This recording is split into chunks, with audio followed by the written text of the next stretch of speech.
Prescribed fires are kind of like the name denotes. You're writing out essentially a prescription to apply a treatment using fire. And the motivation in some cases is to mimic the natural fire cycle with something that humans go ahead and start on purpose to make a change on the landscape. And usually that involves a fairly lengthy process of essentially writing out that prescription. What do we want to do? What needs to be burned? What needs to happen to get the results we want to get out of a prescribed fire?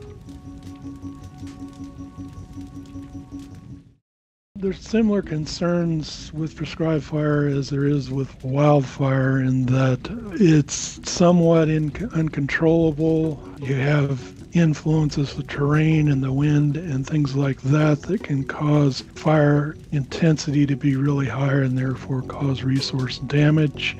There's also potential for fire to just do something unexpected and say damage the hydrology, wildlife habitat, or forages, just because we don't fully understand the system itself. We're studying prescribed fire in the western juniper type landscapes because western juniper is a challenge. It's both a native species and an invader into the system, and it can potentially impact an endangered species like sage grouse, and it can also influence livestock forages and therefore ag productivity on these systems. So we're studying all three of those things. A critical thing is just looking at whether prescribed fires is an effective tool, because we need a scientific foundation for that tool to be able to effectively use it. My main goal is to better understand the ecosystem itself and how it will respond to prescribed fire. There's so much complexity